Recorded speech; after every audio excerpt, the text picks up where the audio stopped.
কলকাতায় ঋষি কৌশিকের সঙ্গে মাটির শুটিং করলেন পাওলি দাম। লীনা গঙ্গোপাধ্যায় এবং শৈবাল বন্দ্যোপাধ্যায় পরিচালিত এই ছবির শুটিংয়ের এক্সক্লুসিভ ছবি এবিপি আনন্দে।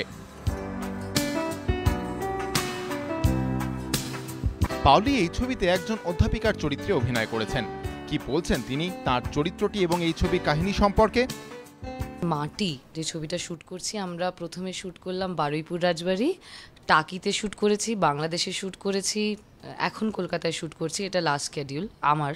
লীনাদির লেখার বাঁধুনিটা এত সুন্দর, মানে লেখনীটা এত সুন্দর যে খুব কলোকিয়াল টার্ম ইউজ করে, অথচ তার মধ্যে একটা অদ্ভুত মিষ্টি ব্যাপার রয়েছে। এই গল্পটা মানে আমার যে চরিত্রটা মেঘলা চৌধুরী, হিস্ট্রির প্রফেসর, হিস্ট্রি নিয়ে পড়ায় আর রিসার্চ করছে যে টপিকটা নিয়ে হচ্ছে সেটা পার্টিশন, ইন্দো বাংলাদেশ পার্টিশন। তো এই রকম একটা ক্যারেক্টার আর ভীষণ ইমোশনাল। আর মানে ওর ঠাম্মা বিশেষ করে, যেটা মানে যে চরিত্রটা অপাদি করছে, অপরাজিতা আঢ্য, সো সেই ঠাম্মার একটা বই পায়, একটা লেখা পায়। ঠাম্মার সঙ্গে কোনোদিনই ওর দেখা হয়নি, কারণ ঠাম্মা বাংলাদেশে থেকে গেছিলো।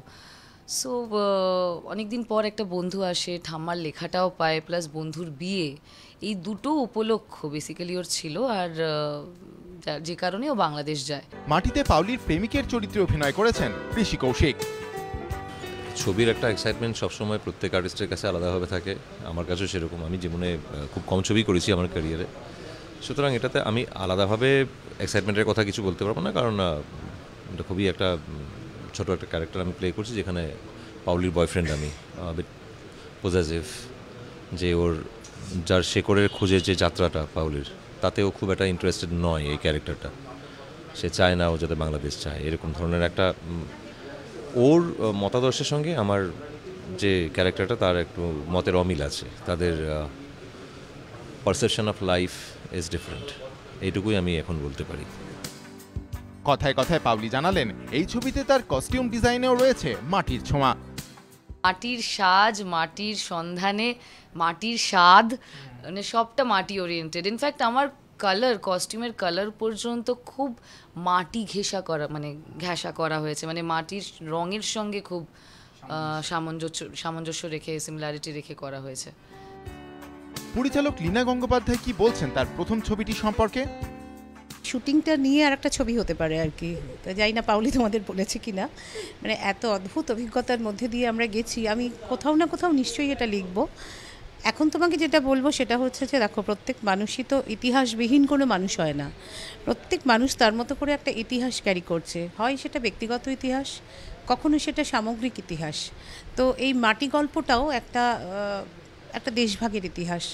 অনেক মানুষের কান্না, অনেক মানুষের চোখের জল, অনেক মানুষের উচ্ছেদ হয়ে যাওয়ার যন্ত্রণা, এটাই মাটির প্রথম এবং প্রধান বিষয় বলে আমার মনে হয়েছে। পরিচালক শৈবাল বন্দ্যোপাধ্যায় জানালেন মাটির জটিল একটি অংশের শুটিং বাকি রয়েছে এখনো। এই ফ্ল্যাশব্যাক পোর্শনগুলো বাকি আছে, এবং those are the most critical part of the shooting, এগুলো বাকি আছে। এই মানে প্রেজেন্টের যে গল্পটা, দুটো পার্ট আছে, একটা প্রেজেন্ট অ্যান্ড একটা ফ্ল্যাশব্যাক পার্ট। প্রেজেন্ট পার্টের আমাদের এই 3 দিনের শিডিউল ছিল, আজ কি হয়ে যাওয়ার পর একদিন হলেই সেই প্রেজেন্ট পার্টের শিডিউলটা শেষ হয়ে যাবে। বারুইপুর রাজবাড়ি, টাকি, বাংলাদেশেও হয়েছে মাটির শুটিং। আদিল হোসেন, মনামি ঘোষ, অনুসুয়া মজুমদার, গৌতম দেও অভিনয় করেছেন এই ছবিতে। মানস বসাক, এবিপি আনন্দ, কলকাতা।